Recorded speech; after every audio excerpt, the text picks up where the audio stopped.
Assalamualaikum warahmatullahi wabarakatuh. Salam. Alhamdulillahirabbil alamin wa bihi nasta'in ala umurud dunya waddin sayyidina wa maulana Muhammadin wa ala alihi wa sahbihi ajmain. Rabbi shrah li sadri wa yassir li amri wahlul 'uqdatam min lisani yafqahu qawli amin. Pemirsa Imajadi TV, para penonton dan para pemirsa dimanapun Anda berada. Pertama-tama mari kita panjatkan syukur kita kehadirat Allah Subhanahu wa Ta'ala, yang mana pada kesempatan kali ini kita bisa bersua kembali di acara ngopi ngaji online perkara Islam. Kedua kalinya sholawat dan salam semoga tercurahkan dari Nabi Agung kita Nabi Muhammad SAW. Semoga mahabbah kita kepada baginda Rasul dapat memberikan kemudahan hidup di dunia dan kelak di yaumil qiyamah kita mendapatkan syafaatnya. Amin amin ya rabbal alamin. Amin. Para pemirsa dan para penonton dimanapun Anda berada, alhamdulillah malam ini kita bisa jumpa kembali di acara ngopi ngaji online perkara Islam. Malam ini sudah sampai di episode yang ke-124. Dan pada episode kali ini, seperti biasa, saya ditemani oleh teman ngopi saya, Mas Aldi. Assalamualaikum Mas Aldi. Waalaikumsalam warahmatullahi wabarakatuh. Kabari pripun iki? Alhamdulillah Mas Anis. Kita Baik, ya memang kita harus selalu lebih baik sih Mas. Oh, jadi enggak selalu lebih besar gitu enggak? itu juga kayak kalau makan terus ya Mas. Kalau lebih besar saya kalah maksudnya. Iya. Jadi memang kalau kita memang harus selalu lebih baik dari hari kemarin sih Mas. Kalau saya ingat ada hadis ya Mas Anis, bahwa orang-orang yang hari ini itu lebih baik dari hari kemarin itu orang-orang yang beruntung Mas Anis.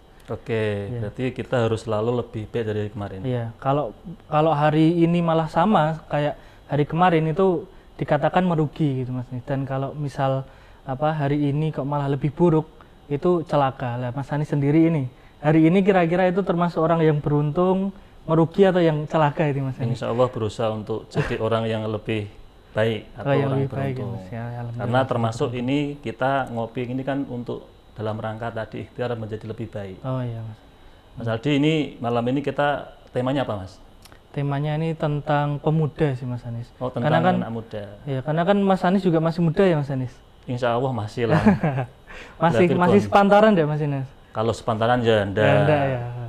Masih muda lah intinya ya Mas. Masih Karena muda, kemudian jiwanya juga sesuai masih dengan apa yang nanti kita akan bahas itu ya. Iya. Bagaimana pemuda itu memanfaatkan umurnya sih Mas Anis. Karena kan pemuda sekarang itu kan mungkin tidak tahu wadahnya itu di mana gitu Mas Anis.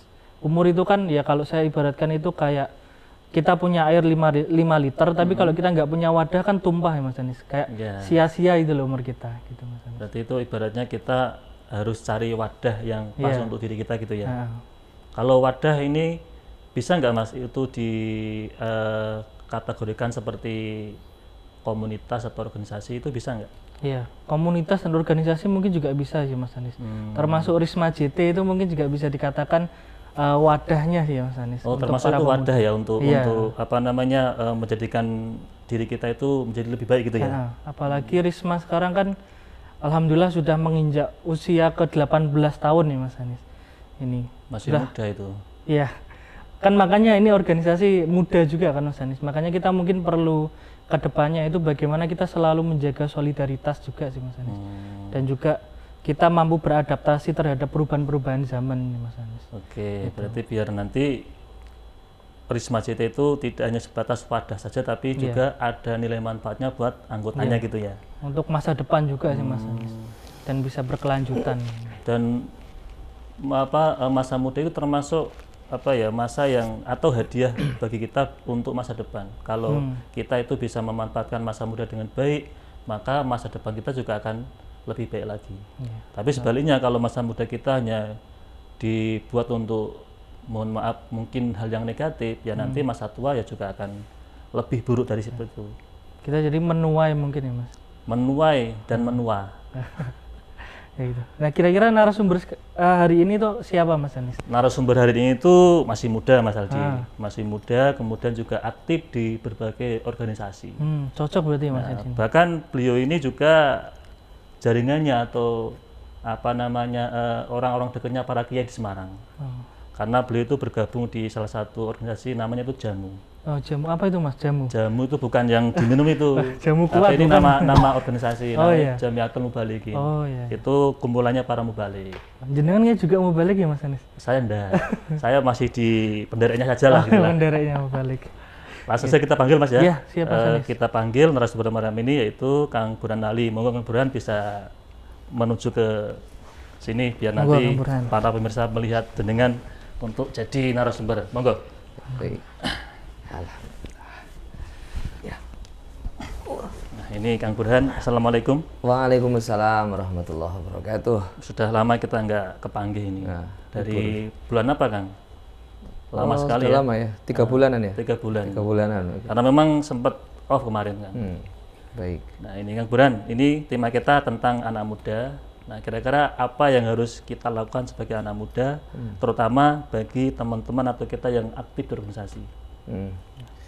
Baik, saya mulai. Assalamualaikum warahmatullahi wabarakatuh. Waalaikumsalam warahmatullahi wabarakatuh. Alhamdulillahi wa kafa wassalatu wassalamu ala sayyidina Muhammadinil habibil mustafa wa ala alihi wa ashabihi ahli sidqi wal wafa wa qala subhanaka la ilma lana illa ma 'allamtana innaka antal alimul hakim. Baik para pemirsa yang dirahmati Allah Subhanahu wa taala, pada kesempatan yang singkat ini coba kita berbincang-bincang berkaitan dengan bagaimana pemuda ya. Tadi sudah dibahas sedikit, kira-kira Mas Anis masih muda apa tidak, berarti harus dikategorikan dulu. Oh iya. Nah, mana ya, jangan-jangan muda atau mengaku muda itu kan beda ya antara yang muda dengan mengaku muda. Jadi saya tadi obrolan berdua ini mengingatkan saya pada apa yang disampaikan oleh Rasulullah. Beliau pernah menyampaikan begini, a'maru ummati ma baina sitin ila sab'in. Jadi umurnya umatku itu hanya antara 60 sampai dengan 70. Nah, berarti kalau yang umurnya panjang itu yang melewati 70 Mas Anis. Oh, kalau kategori umur panjang melewati 70. Melewati 70, dan yang pantas dinyanyikan panjang umurnya ya sebenarnya mereka itu yang umurnya 70 tahun ke atas. Nah, karena ma baina sitin ila sab'in, maka yang di bawah 60 ini yang kemudian dikategorikan kepada yang tidak panjang umurnya ketika meninggal. Nah, sekarang pertanyaannya, kita membahas pemuda. Pemuda itu interval umurnya berapa? Nah, kalau kita mengatakan, oh pemuda itu usianya dari mulai balik. Nah, balik umur sekarang itu balik SD itu sekarang Sudah penelitian sudah balik. Karena tontonan kita kan sekarang ya, Masya Allah, anak-anak bikin SD lebih itu cepat dewasa gitu kan ya. kalau dulu, kalau di kitab-kitab Syafi'iyah itu yang balik laki-laki itu umur 14. Umur 14 kelas berapa SMP itu? Sudah kelas 2. Kelas 2-an ya. Itu kira-kira umur balik. Tapi sekarang penelitiannya maju karena itu lagi ya, dengan berkaitan dengan bagaimana tontonan mereka. Sehingga anak-anak SD sekarang itu sudah cepat balik. Nah, sekarang pertanyaannya kira-kira umur berapa yang dikatakan sebagai bisa dikatakan pemuda. Jadi ada salah satu kitab itu Rahasia Umur, di mana di sana itu membahas tentang bagaimana umur-umur manusia itu berjalan. Nah, kalau mengikuti hadis yang tadi disampaikan bahwa umurnya umatku kata Rasulullah itu antara 60 sampai dengan 70, maka pemuda itu ditarik 20 tahun dari 60. Berarti kira-kira umur 40 tahun itu batas maksimal dikatakan pemuda. Oke, artinya batas maksimal sebagai seorang pemuda itu umurnya 40 40 tahun. Nah, sekarang Mas Anis umurnya berapa? Oh, masih di bawah 40. Oh, berarti masih pemuda. Iya, Berarti masih kategori pemuda. Iya, Jika kita hitung dari penghitungan ini. Nah, kemudian batas awalnya di mana? Batas awalnya Nah, dari 40 ini. Ternyata di dalam kitab itu dikatakan ditarik 25 tahun. Berarti kira-kira umurnya berapa? 15. 15 tahun. Nah, berarti sebenarnya kalau mau ditarik lagi, 15 itu dulu adalah ukuran balik. Ukuran balik. Kan antara 14 sampai 15. Maka bisa dikatakan umur pemuda, yang dikatakan pemuda itu adalah ketika dia umurnya anggap saja 15 sampai dengan 40 tahun. Itu bisa dikatakan pemuda. Artinya kategori usianya gitu. Usianya. Jadi kalau ada orang umurnya 42 tahun kok masih mengaku muda, itu berarti pengakuan saja itu secara umur kira-kira pengakuan saja ya, hanya klaim saja itu. Nah, ini kira-kira apakah pemuda sebenarnya dibahas dalam Islam sangat-sangat. Oke. Jadi bahkan Al-Qur'an itu ketika berbicara pemuda tidak ada konotasi negatif. Selalu yang berkaitan dengan hal-hal yang positif. Ini pemuda. Makanya kenapa Bung Karno mengatakan ya, beri aku satu pemuda itu, akan aku guncang dunia itu. Tapi kenapa tidak orang tua? Justru malah ketika orang tua beri aku 1000 ya, 1000 orang tua akan aku cabut Semeru kan gitu ya. Bahasanya Bung Karno kan gitu. Beri aku 1000 orang tua akan aku cabut Semeru. Tapi beri aku satu pemuda akan aku guncangkan dunia. Jadi tidak, ini barangkali Bung Karno itu, makanya ada mata Bung Karno ya kemarin ya, baru-baru ini ya. Bung Karno itu barangkali husnudon saya. Ini karena mengikuti bagaimana alur Al-Quran. Jadi Al-Quran itu tidak ada yang menyebutkan kata pemuda yang konotasinya adalah konotasi yang negatif. Beda ketika berbicara dengan keluarga. Nanti ada keluarga yang baik dan buruk. Berbicara dengan manusia secara umum. Nanti ada yang baik dan buruk. Tadi hadisnya, kalau berbicara tentang bagaimana hari ini, hari esok, itu kan ada yang rugi, ada yang beruntung, ada yang buruk, yang celaka. Selalu seperti itu. Tapi kalau dengan kata pemuda tidak pernah. Artinya selalu positif. Selalu positif. Artinya apa? Pemuda ini bisa dikatakan hadiah terindah tadi. Ya, hadiah terindah dari Allah untuk yang memang depan. Untuk menciptakan masa depan yang baik. Nggak bagaimana mungkin kalau pemudanya itu tidak baik gitu. Mestinya kalau pemudanya baik, maka insya Allah kedepannya akan baik. Makanya kemarin itu saya teringat salah satu makalahnya Imam Al-Ghazali. Tadi kan tentang kebaikan nih, tentang kebaikan.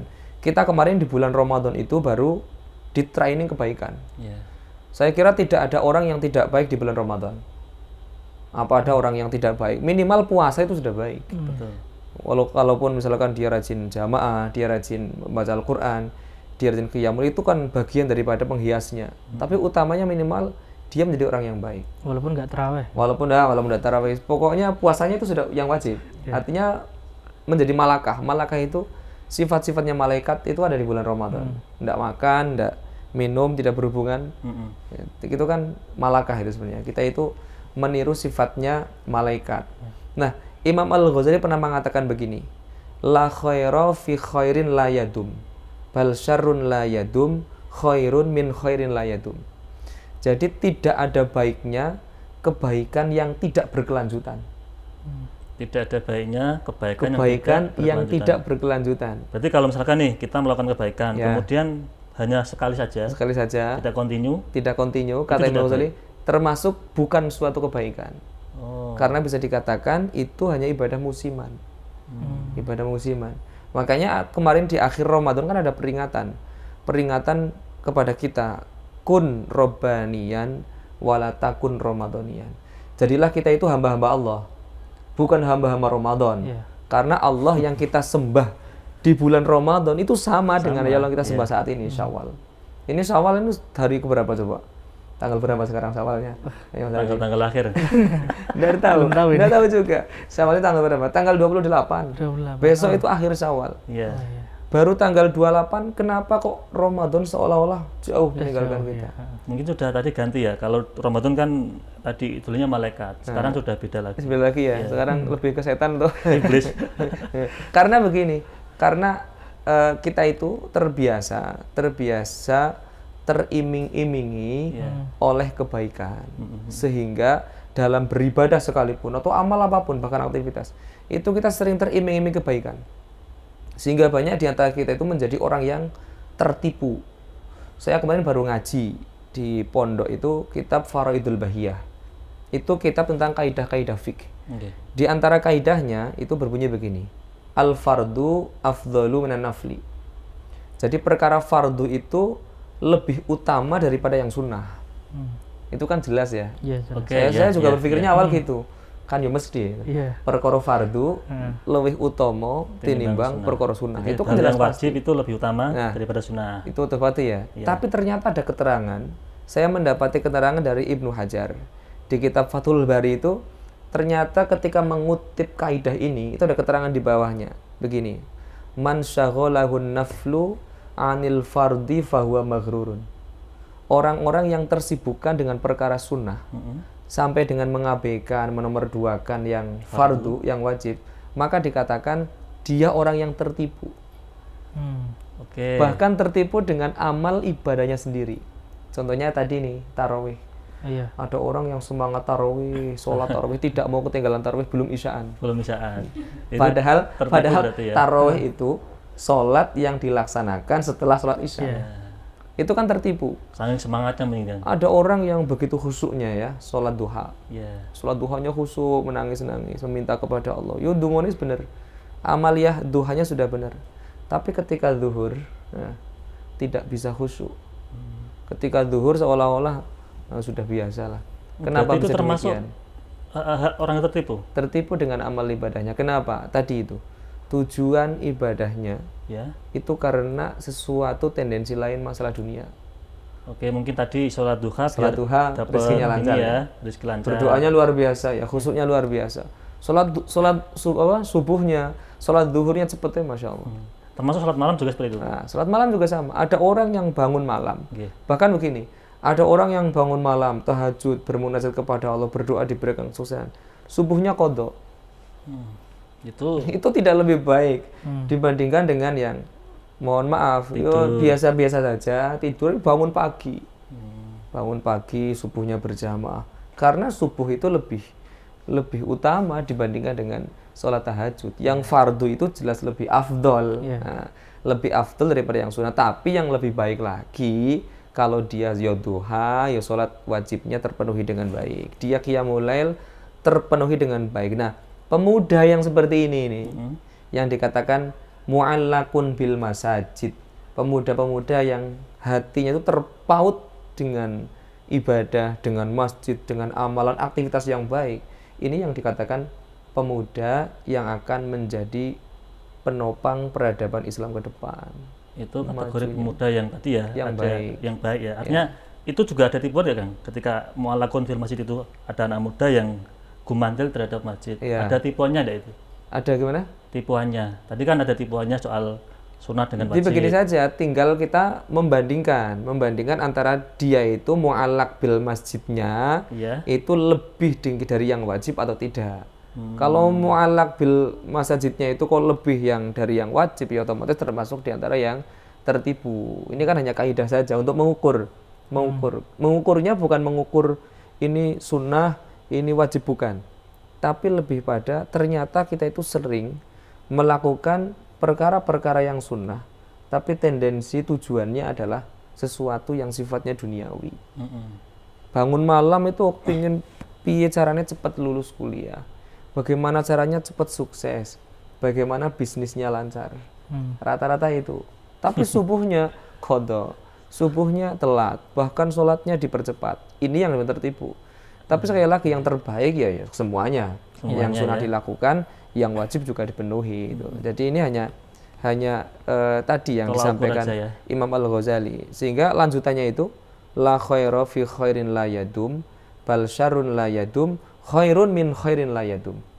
Tidak ada baiknya kebaikan yang tidak berkelanjutan. Keburukan yang tidak berkelanjutan itu lebih baik dibandingkan dengan kebaikan yang tidak berkelanjutan. Bulat Kebalikannya tadi ya. Bulat ya, bulat ini ya. Jadi keburukan yang tidak berkelanjutan itu lebih baik Daripada daripada kebaikan yang tidak berkelanjutan. Oke. Nah, jadi kalau meminjam bahasanya Gusmus itu, kalau menyampaikan makalah ini, orang ono apik sing ora nerus. Ya. Elek sing ora nerus iku luwih apik tinimbang apik sing ora nerus. Gitu. Makanya lah ini kita kan bisa berkaca, bercermin. Kita sebagai pemuda kemarin bagaimana semangatnya ibadah di bulan Ramadan. Kok tidak bisa nerus? Qiyamulnya tidak nerus. Kalau coba saya tanyakan, kira-kira sebenarnya capek enggak puasa itu? Secara umum, secara biologis capek. Capek. Capek. Kita capek puasa, nanti beraktivitas, apalagi yang ibu-ibu rumah tangga ya, bagaimana paginya harus bekerja misalkan, harus menyiapkan buka puasa, malamnya harus berpikir bangun malam. Tapi kenapa mereka bisa bangun malam setiap hari? Iya. Karena ada motivasi. Kan? Karena ada motivasi, karena ada semangat. Nah, Jadi ini kan pemuda juga harus ada sama, motivasi ya. semangat. Harus semangat menebar kebaikan. Nah, kalau pemudanya sudah melempem dengan kebaikan, ya sudah. Ini bisa dipastikan ke depan ya kebaikan itu tidak akan terus itu tadi. Oke, sekarang begini Kang, Ya. kita ngomong pemuda. Ya. Kira-kira pemuda yang baik menurut Islam itu seperti apa? Karena kan tadi ada motivasi. Beda lagi kalau teman-teman remaja masjid, motivasinya kan beda. Ya. Ada yang karena memang itu murni ke masjid, Ya. ada yang karena sesuatu kan itu. Ya. Karena ada doi mungkin. Nah, semacam-macam motivasinya kira-kira ya. Itu yang pas untuk kita gimana itu? Kita ambil ini saja, ibrah dari Ashabul Kahfi. Ya, itu saja. Mereka itu kan pemuda-pemuda yang dikatakan mendapati petunjuk luar biasa dari Allah. Memegang keimanan yang luar biasa. Sehingga dalam Al-Quran dikatakan, nahnu nakussu alaika bil haqq. Kata Allah demikian. Jadi aku kisahkan, nakussu alaika kepadamu Muhammad, bil haqq, sesuatu yang hak, yang betul-betul baik. Jadi dikatakan itu innahum fityatun. Dikatakan menggunakan kata fityatun amanu bi rabbihim. Mereka itu pemuda-pemuda yang memegang betul keimanan. Jadi ini patokan utamanya, iman. Iman itu jangan sempit diartikan hanya semacam kita itu beriman kepada Allah, jangan. Iman itu dalam, kepercayaan. Orang itu kalau sudah saling percaya, itu akan berjalan dengan baik. Betul. Yang namanya kebersamaan itu kan mesti karena saling kepercayaan. Iya. Lah kita itu mengatakan kamu temanku tapi kok tidak percaya, ya sudah akan cepat retak. Berarti termasuk organisasi Kang ya? Sama. Kalau tidak ada saling percaya juga akan retak ya? Sama. Dalam organisasi apapun tidak saling percaya, saling curiga, cepat suudzon ke orang lain. Apalagi marah-marah di grup, metu grup, biasa itu ya. Marah-marah di grup.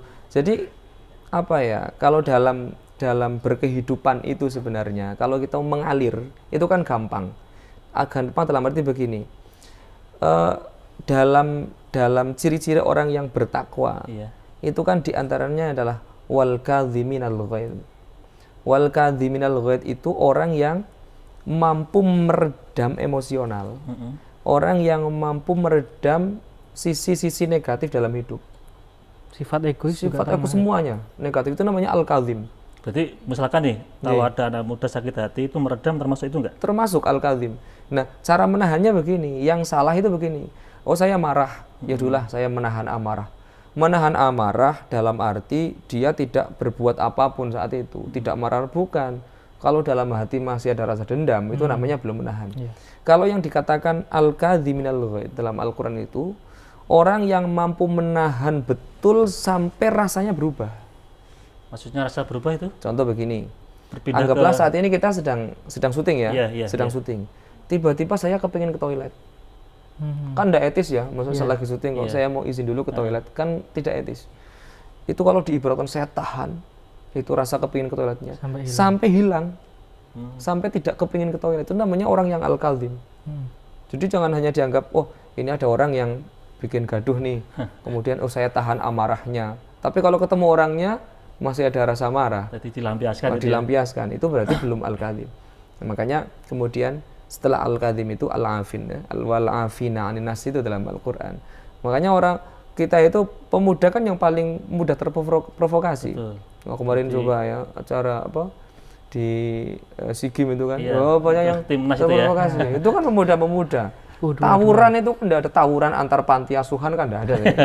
Tawuran antar panti jompo kan tidak ada ya. Dan baru kali ini ada tawuran antar ofisial kan. Nah, jadi kemarin itu kan rata-rata kan karena jiwa-jiwa itunya. Coba kalau kita sedikit saja mampu menahan marah itu kemudian berubah menjadi sesuatu yang baik.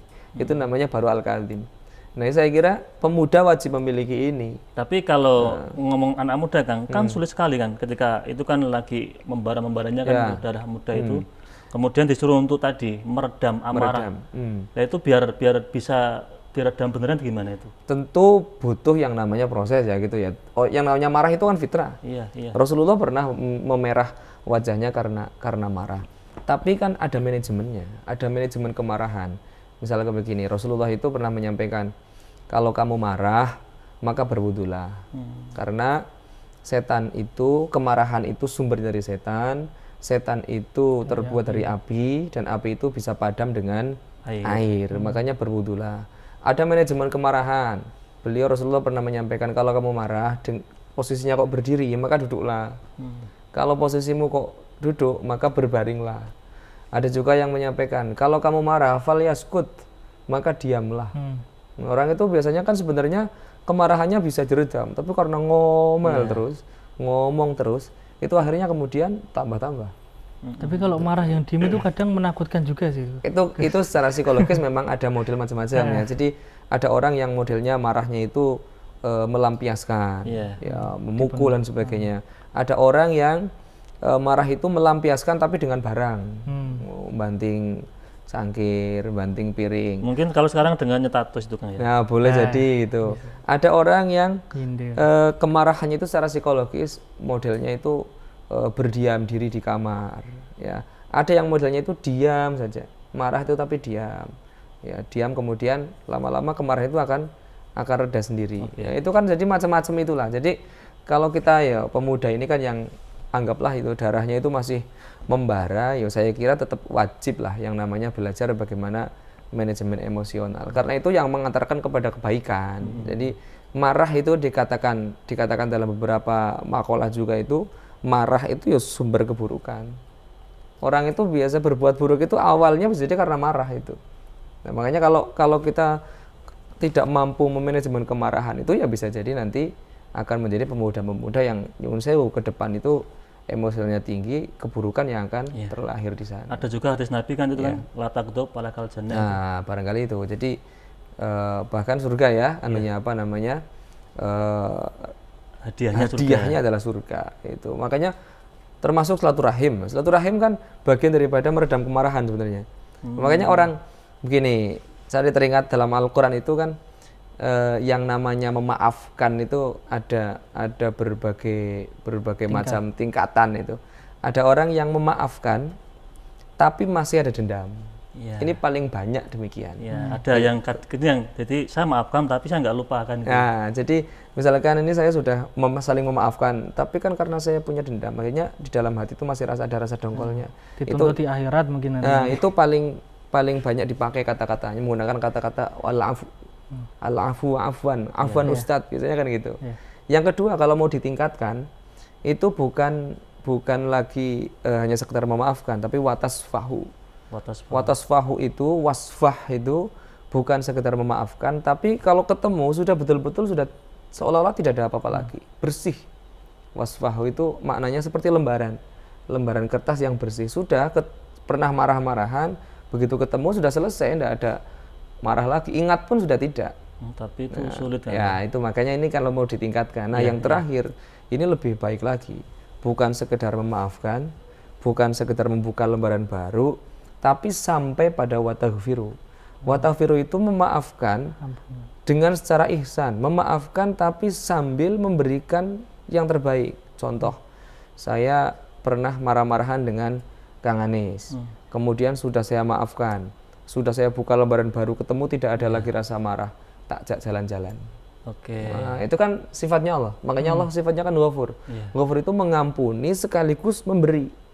Kalau memaafkan mantan tuh gimana? Sama. Tapi diajak jalan tuh maksudnya. Diajak jalan itu termasuk wataghfiru ya. Itu modus ya.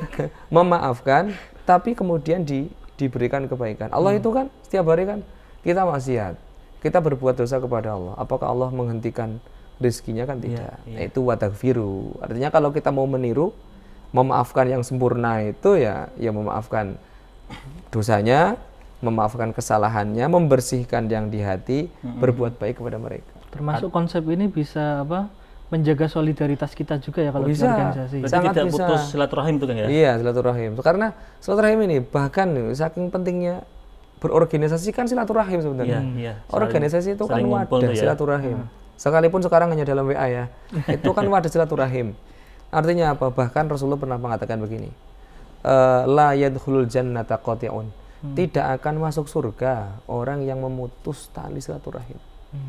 Bahkan itu ancamannya, tidak akan masuk surga orang yang memutus tali silaturahim. Dengan siapapun? Dengan siapapun. Silaturahim itu malah zawil arham, itu sebenarnya lebih pada keluarga. Keluarga melebar ke orang lain kenalan. Jadi kalau zawil arham, orang-orang yang dikatakan silaturahim itu lebih pada keluarga sebenarnya. Kalau misalkan memutusnya itu tidak sengaja gimana, Kang? Memutus tidak sengaja contohnya gimana? Karena jarang ketemu kemudian jarang nggak sengaja itu putus silaturahimnya itu gimana? Ya sama sebenarnya kan ya? Itu namanya memutus itu kan berarti kan sudah tidak berhubungan lagi. Nah, makna silaturahim ini yang kemudian mengembang. Silaturahim itu kalau di Indonesia itu lebih pada bertamu.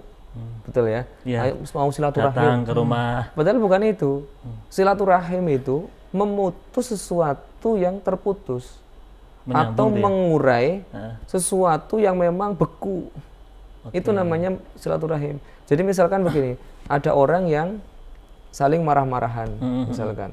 Saya yang mengurai, saya yang kemudian bisa menyambungkan mereka, itu silaturahim itu. Berarti mencairkan suasana gitu. Iya, itu bahasa silaturahim. Cuma itu tadi, kalau memang bahasa di Indonesia itu kadang kalau sudah masuk itu jadi kacau itu Jadi ya. sempit itu ya Silaturahim maknanya. maknanya jadi bertamu itu akhirnya itu, karena memang penyempitan pada makna. Oke, Kang, ini menarik tentang kita bahas tentang anak muda, tapi sebelum lanjut kita akan jeda iklan yang mau lewat dulu, Kang. Kita Monggo. cairkan dulu pakai kopi guys. Siap.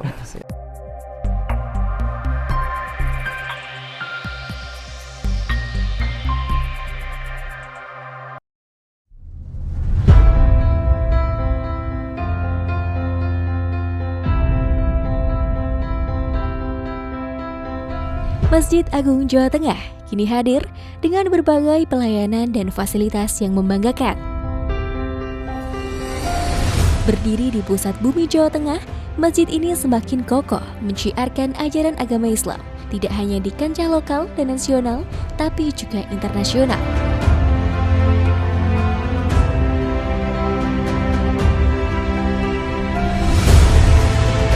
Mengikuti perkembangan dan kebutuhan masyarakat, Masjid Agung Jawa Tengah mempersembahkan sebuah lokasi yang mengantarkan, lokasi yang membekali untuk ibadah yang suci, manasik haji dan umroh Masjid Agung Jawa Tengah.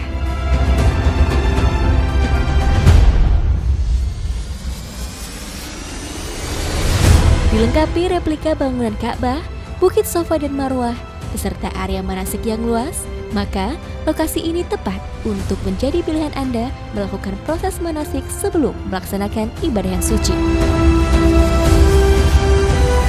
Dengan 2 pintu gerbang utama, sistem keamanan yang sudah modern, area parkir yang luas semakin memudahkan Anda dalam beribadah maupun kenyamanan dan keamanan selama proses manasik berlangsung.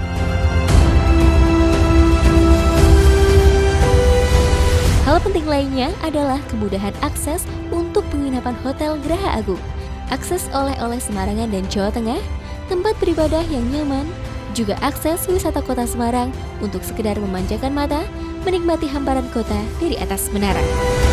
Tentunya, ini semua demi pelayanan yang mengedepankan kepuasan Anda sebagai pelanggan.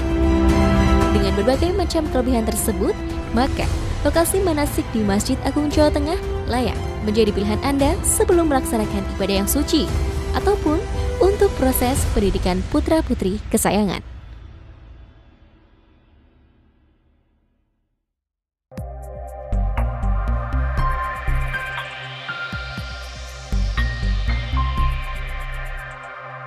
Pemirsa Masjid TV, para penonton, kembali lagi bersama kami di acara ngopi ngaji online perkara Islam. Ini masih bersama Kang Burhan dan Mas Aldi.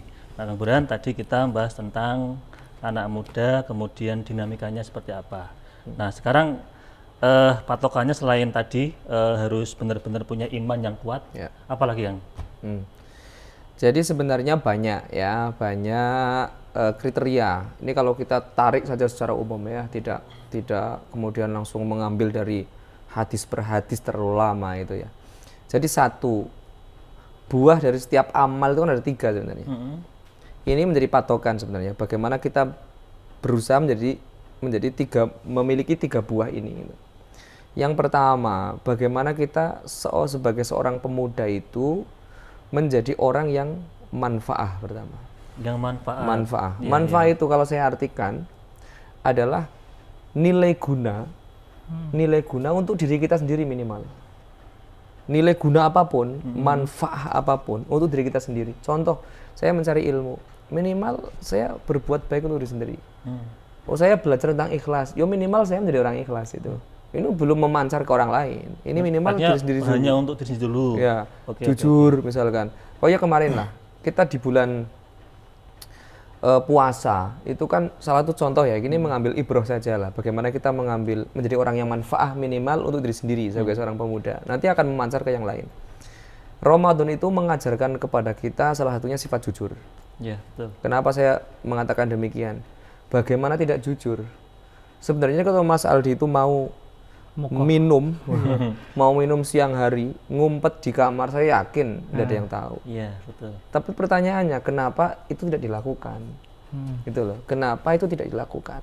Karena pengen jujur. Nah, karena jujur. Jangankan itu, jangankan kok ngumpet. Kita itu mau mencuri air wudhu saja lah, zuhur itu ya. Sebelahnya yang wudhu tidak tahu saya. Tapi kenapa kok itu tidak memilih untuk itu? Itu kan karena jujur.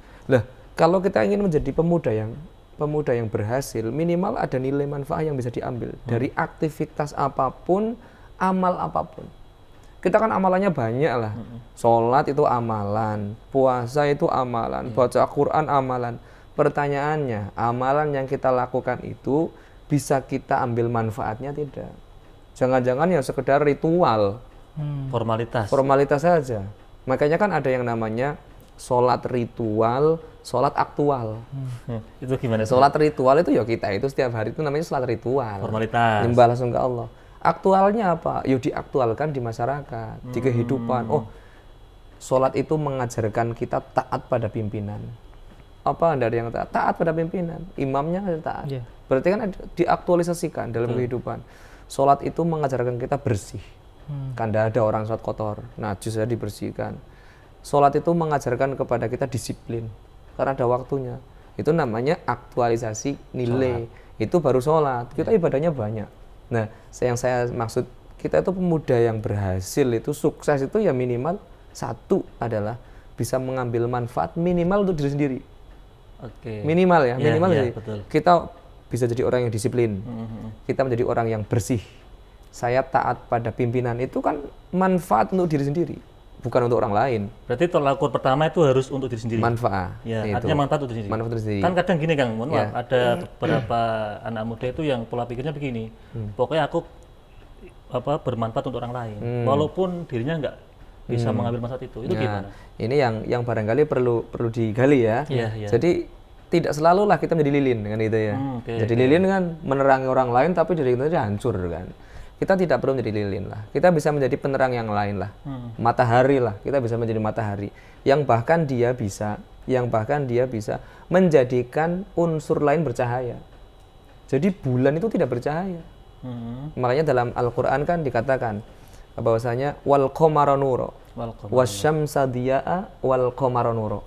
Jadi yang memiliki cahaya sebenarnya hanya matahari. Bulan itu bisa terlihat karena pantulan dari matahari. Pantulan cahaya matahari. Matahari yang kemudian memantul menjadi sinar bahasanya kan. Bahasanya kenapa kok wasyamsa diya'a wal qamara nuro. Bahasanya beda. Kenapa kok tidak wasyamsun nur wal qamaru nur kan tidak. Tapi wasyamsu diya'a wal qamara nuro karena lain. Karena lain. Jadi api itu asli bercahaya. Api itu asli cahaya. Ya. Sedangkan untuk menjadi baik itu kan tidak harus menjadi lilin. Kita bisa menjadi matahari ya. Kita bisa menjadi api yang bisa menerangi orang lain lah. Itu. Makanya yang kedua ini kedua ya. Kalau kita ingin menjadi pemuda-pemuda yang berhasil di masa depan, menjadi penentu peradaban Islam ke depan, yang kedua harus kita fokus menjadi orang yang manfaah. Pertama, yang kedua maslahah. Maslahah. Apa itu masalah? Kalau maslahah ini yang kita bisa kemudian membaur ke masyarakat, ke orang lain. Artinya kita sudah punya sifat jujur, bagaimana kita itu bisa menjadikan orang lain itu juga jujur. Berarti selesaikan diri sendiri dulu. Kalau sudah selesai, khatam dengan diri sendiri, baru nanti orang bisa lain. ke orang lain. Tidak harus khatam juga. Kita kan sambil belajar sambil ya, jalan sambil ya. jalan ya. Okay. Yang namanya ilmu kan nanti tidak cukup-cukup. Kalau saya mau belajar ikhlas tidak bisa. Makanya ini mau ngisi pengajian apa? Pengajian walimatul urus pernikahan. Loh, saya belum nikah misalkan. Kan tidak harus seperti itu. Kan tidak harus. Mau yang namanya dakwah, nasihat kan bisa datang dari mana saja. Saya ngaji haul saja nggak harus mati dulu kan. Maksud ini Burhan suruh mubalik jadi pembicara haul, yuk harus mati dulu, yuk kan nggak mungkin. Apa haji misalkan ya, walimatul safar haji kan nggak harus haji dulu. Nah jadi kita itu untuk menjadi baik itu tidak kemudian harus sempurna dulu. Nanti kalau sempurna dulu nggak ada mubalik nanti, karena nggak ada yang sempurna. Nanti malah nggak gerak-gerak keluar. Nah betul. Jadi apa yang kita miliki, makanya kan Rasulullah menyampaikan balighu ani walau ayah. Artinya apa? Saya punya ilmunya satu ayat. ya satu ayat ini yang saya sampaikan. Makanya saya kira dimanapun mubaligh, dimanapun dai, pembicara, itu rata-rata sama, karena sumber ilmunya sama. Hanya saja cara menerangkannya yang kadang berbeda-beda. Cara, oh ini menerangkan, ternyata dengan seperti ini bisa lebih difahami, kan bedanya itu. Nah, maslahah ini kita yang tadi itu mampu mencahayai orang lain. Mampu mencahayai orang lain. Mampu manfaat diri sendiri, juga manfaat untuk orang lain. Itu namanya maslahah. Ini yang tadi mungkin barangkali saya ingin menjadi orang yang bermanfaat. Nah, maksudnya manfaat kita itu sekali lagi bahwa terkadang kenapa kita itu harus paham betul dengan bahasa. Itu pentingnya bahasa di sana. Jadi kalau kemarin itu kan baru ada kasus, ya bukan kasus ya, apa ya, viral Pondok Az-Zaitun. Oh, yang di antara khutbah Idul Fitrinya itu siapa? Syekh Panji namanya ya. Beliau mengatakan misalkan Idul Fitri adalah hari raya makan-makan. Nah, ini kalau mohon maaf, kalau kita itu biasa mengartikan Idul Fitri kembali kepada fitrah suci, itu akan salah. Betul.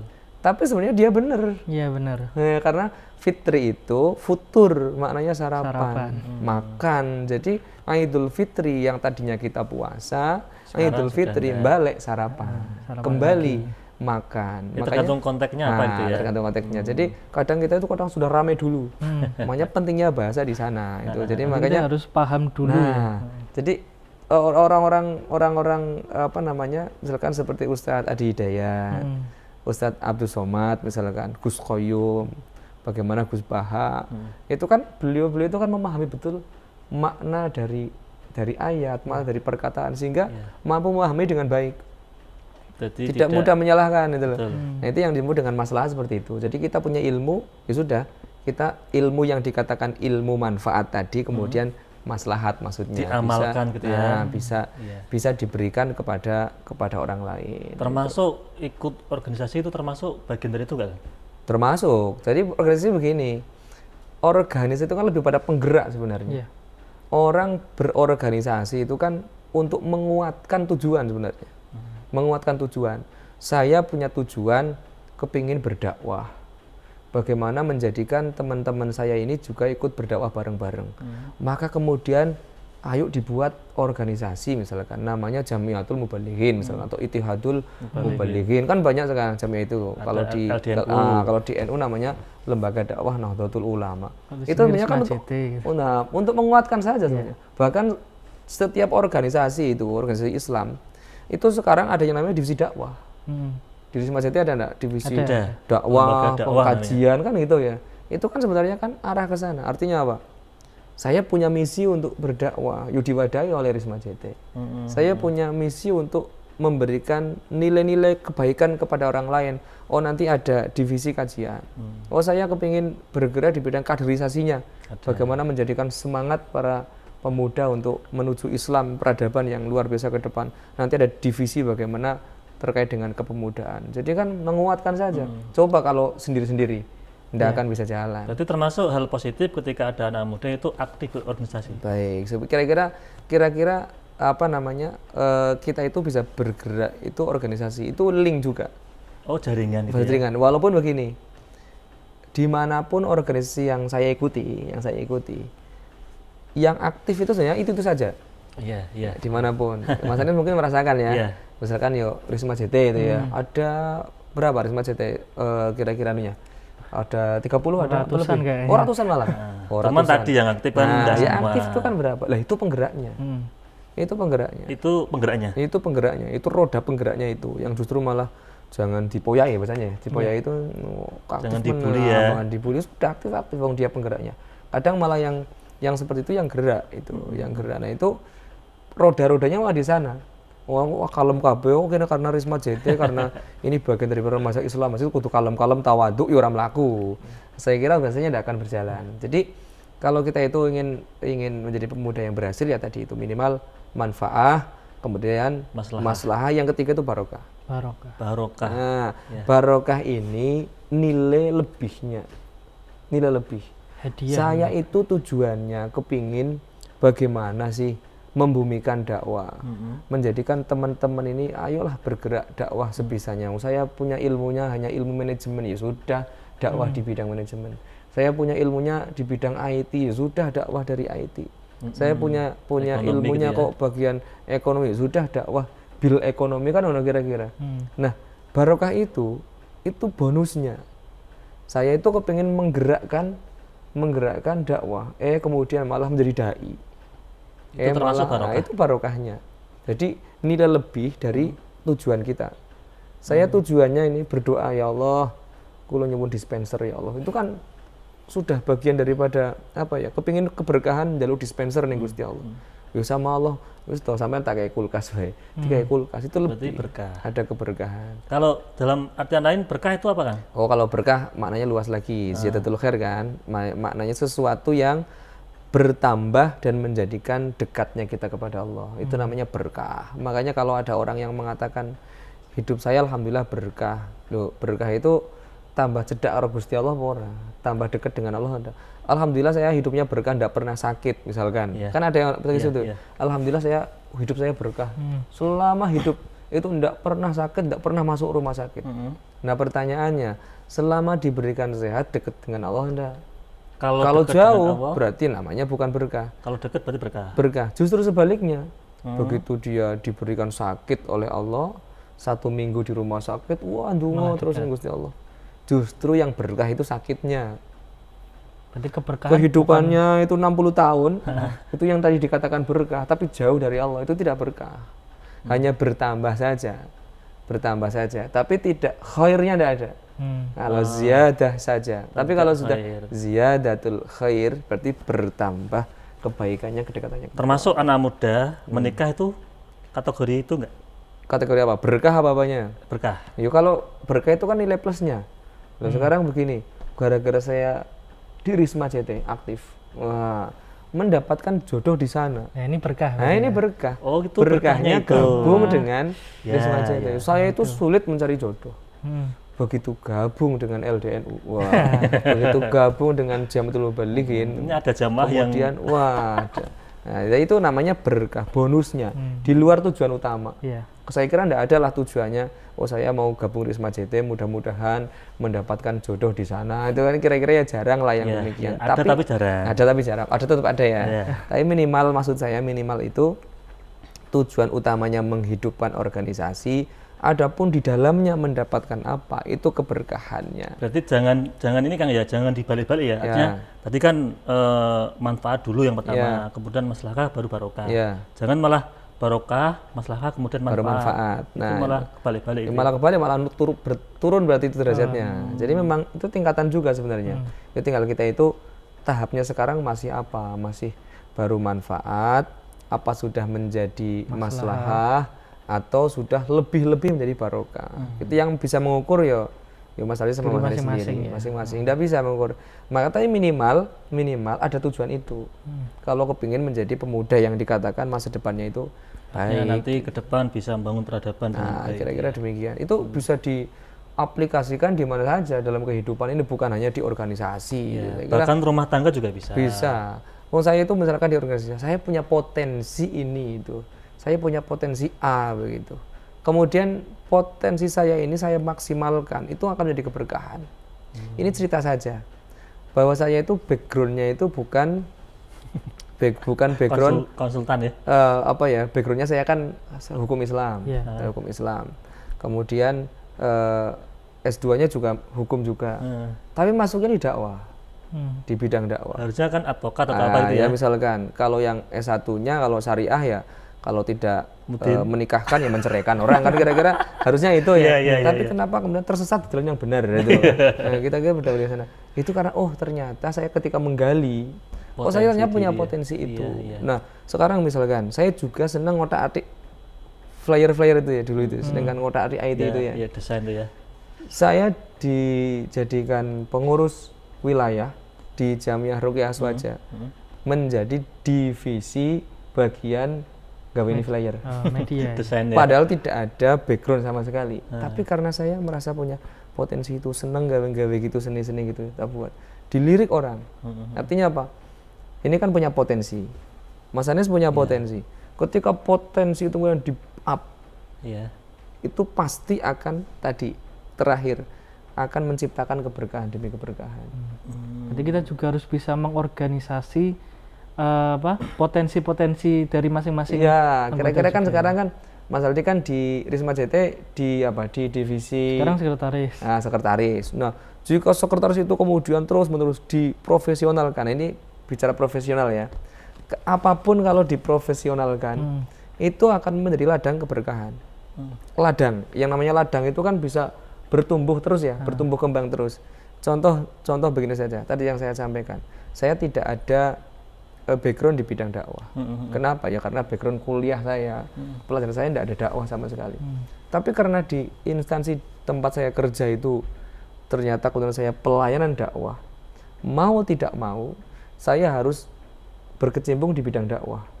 Ini kalau saya tidak menggunakan kemanfaatan, kemaslahatan, potensi dalam diri itu dengan baik, saya tidak akan berkembang. Tapi saya sadar diri karena saya diberikan tugas tanggung jawab di bidang dakwah, maka saya wajib memprofesionalkan diri menjadi seorang dai. Nah, artinya kan itu ada motivasi kan ya. Ya. Tapi kan sekarang kadang tidak. Oh, itu bukan bidang saya, kemudian tidak mau. Padahal itu potensinya itu gimana? Nah, ini yang barangkali perlu digali. Kalau yang sudah potensi mungkin rodok mending ya. Misalkan Mas Aldi ini di bidangnya IT. Yeah. Kemudian diangkat menjadi pengurus organisasi apa? Oh, ini karena baik di bidang IT dijadikan divisi Infocom misalnya. Karena saya Infocom ya misalnya. Dijadikan divisi Infocom. Itu nyaman karena memang backgroundnya memang di IT-nya itu, sehingga di Infocom itu nyaman. Tapi ada contohnya, saya kan aslinya kan bukan tidak nyaman, harus berinteraksi dulu ya, harus kira-kira menciptakan adaptasi yang luar biasa dulu. Saya itu tidak ada background dakwah, isinan di sana, pemalu di sana, kan bingung mau seperti apa. Tapi karena itu tugas, tanggung jawab, saya langsung berpikir saya harus profesional, saya harus mengembangkan diri, jangan sampai peluang ini kemudian tidak saya ambil. Nah, sekarang misalkan ada orang diberikan amanah, dah sampean menjadi ketua Risma JT, ya sudah, saya profesional menjadi pemimpin. Saya Jadi kira dipersiapkan diri dengan saya kira maksimal, kalau ya. sampai profesional seperti itu akan dilirik kemudian Betul, menjadi betul. ketua apalagi. Itu kalau profesional. Tapi kalau Nanti endingnya barokah kan ya? ya, itu yang dikatakan barokah. Karena kita itu mau mengkualitaskan diri. Tapi kalau hanya alah yang penting melaku organisasi ini, saya kira itu yang menjadikan kita kurang berkembang dalam Bahkan hal malah apapun. justru kalau misalkan ya, saya pengalaman saya di organisasi itu, ketika ada seorang aktivis, itu hanya tadi Allah sementing jalan. Itu malah selain tadi potensinya nggak bisa dikembangkan dengan baik, malah mengganggu orang lain. Nah, kira-kira seperti itu. Yeah. Itu yang terjadi di beberapa organisasi demikian. Makanya ya ini penting saya sampaikan bahwa mengkualitaskan diri itu bagian daripada jalan keberkahan. Mengkualitaskan diri, mengembangkan potensi diri itu merupakan ladang atau jalan kita itu menjadi orang yang penuh dengan keberkahan. Ini saya real saja dari diri saya pribadi itu loh. Karena saya termasuknya orang yang senang belajar. Saya itu senang belajar Mas Anis. Jadi walaupun saya sudah disuruh ngisi halal bihalal, walaupun saya sudah temanya sudah apal, temanya sudah di luar kepala, saya itu kepingin sesuatu yang baru. Barangkali ada ilmu yang baru. Walaupun 5 menit gitu. Kepingin dengar, Gus Bahak bagaimana sih halal bihalal. Bagaimana Prof. Koresiap mengupas, walaupun 5 menit video, 10 menit video. Walaupun misalkan begitu mendengar videonya, wis ngerti. Tapi kadang menemukan hal baru. Betul. Itu akan berkembang, yang akhirnya apa? Menjadi orang yang mampu kompetennya, artinya kompetensinya itu bertambah. Nah, kalau sudah tambah kompetennya, itu insya Allah keberkahan itu yang akan datang. Kita akan dipercaya, ini bagus nih di bidang ini. Ini ternyata karena Burhan ini senang utak-atik laptop, ini buat flyer, udah jadikan saja di bagian humasnya. Jadi secara di individu itu dikembangkan dulu. Nanti kalau sudah berkembang, kemudian punya potensi, tadi ada barokah di dalam diri kita, pun nanti juga endingnya organisasi juga dapat nama baik kan? Semuanya dapat organisasinya baik, kemudian kita juga secara pribadi juga akan berkembang dan sebagainya. Jadi untuk bisa menjadi baik itu saya kira di antara jalannya adalah kita ya mengkualitaskan diri, memprofesionalkan diri. Apa yang menjadi tanggung jawab kita itu, yuk kita maksimalkan saat ini. Karena ternyata kalau kita diberikan amanah, Iya. kita diberikan tanggung jawab, itu termasuk di antara jalan kita untuk bisa menjadi profesional. Kalau sadar itu Kalau kan. sadar, Iya. oh saya diberikan amanah untuk mengampu pesantren, membantu pesantren misalkan. Iya. Sudah saya profesionalkan saja lah. Jadi menyiapkan diri untuk profesional ya. Kan enak kalau diberikan amanah tanggung jawab sambil diprofesionalkan, itu kan enak dibandingkan dengan tidak. Contoh, ini profesional di bidang IT, tapi tiba-tiba kepingin mencari lompatan, saya kepingin mengembangkan diri di bidang bahasa lah, kan tidak nyambung dengan tanggung jawabnya. Iya, iya. Akhirnya yang menjadi tanggung jawab amanah itu tidak profesional. Makanya kalau kita sudah diberi tanggung jawab, diberikan amanah, itu akan lebih mudah untuk memkualitaskan diri, memprofesionalkan diri, memaksimalkan tanggung jawab yang ada. Karena biar tadi ya kita benar-benar menjadi individu yang amanah, yang tanggung jawab itu ya. Kira-kira demikian lah untuk bisa menjadi pemuda-pemuda yang berhasil itu. Kira-kira banyak hal yang dilakukan lah. Pada prinsipnya kalau kita itu menjadi orang yang baik gitu ya. Kalau kita menjadi orang yang baik, itu kita akan ketemu dengan orang yang baik. Kalaupun kita tidak seberuntung itu ketemu orang yang baik, kita akan ditemukan dengan orang yang baik. Jadi saya yang penting prinsipnya berbuat baik. Betul, betul. Kalau beruntung, Ya. saya akan ditemukan dengan orang yang baik. Kalaupun saya tidak beruntung, Heeh. orang baik akan ketemu dengan saya. Berarti sama-sama juga endingnya kebaikan semua. Kebaikan, semuanya kebaikan. Jadi aura kebaikan itu kan memancar. Ini Mas Anies itu orang baik, saya sedang berbuat baik, ditemukan oleh Allah dengan orang yang baik. Itu bagi orang yang beruntung. Kalau saya tidak beruntung ditemukan orang yang baik, saya itu akan ditemukan oleh Allah dengan orang yang baik juga. Ini kan saya usaha Iya, iya. dari orang baik. Iya. Kok tidak beruntung? Orang baik yang mendekati saya. Makanya ada istilah orangnya positif tuh ya. Orangnya positif. Jadi ketemunya positif terus itu. Kalau kita itu mau betul-betul mengkualitaskan diri dan sebagainya. Tapi sekarang ini ya Gus, kita kan menghadapi perubahan zaman yang semakin cepat ya itu ya. Kadang kita paginya sedih terus malam bahagia gitu. Nah, itu sebagai pemuda itu bagaimana kita bisa beradaptasi dengan perubahan-perubahan zaman itu Gus? Sebenarnya bukan masalah pagi sedih bahagia. Itu bukan hanya dalam kehidupan umum saja. Bahkan iman. Nah, Iman itu kan yazidu yang khusu ya. Jadi pagi itu beriman.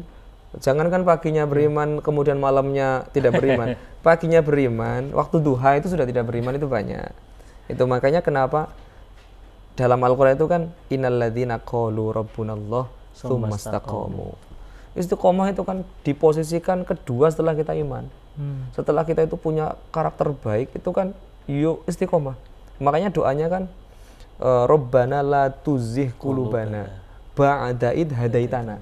Ya Allah, jangan engkau hilangkan la tuzigh qulubana, jangan engkau condongkan ba'da id hadaitana, setelah diberikan petunjuk.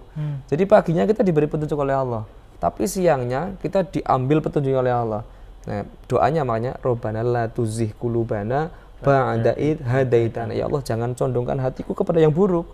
Setelah tadi pagi engkau berikan kebaikan. Itu kan sebenarnya doanya itu. Itu doanya ya. Kalau ikhtiarnya gimana? Nah, sekarang ikhtiarnya begini. Kita ikhtiar menjadi orang baik. Contoh begini. Berkumpul dengan orang baik.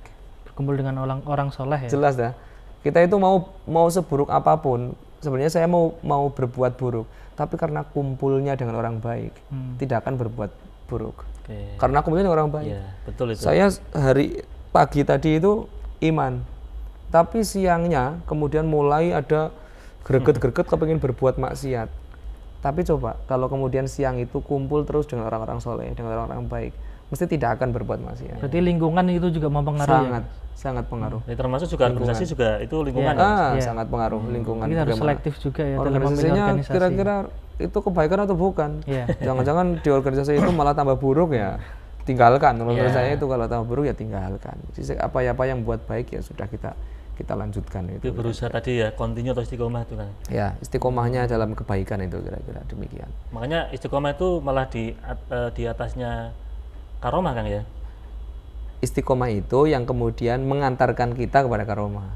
Al istiqomah turidul karomah. Nah, mengantarkan jadi ke- istiqomah itu yang mengantarkan kita kepada kemuliaan. Kita sudah iman kepada Allah. Innalladzina qalu rabbunallah tsumma istaqamu. Kemudian terus komitmen Allah terus. Pagi Allah, siang Allah, sore Allah, malam Allah.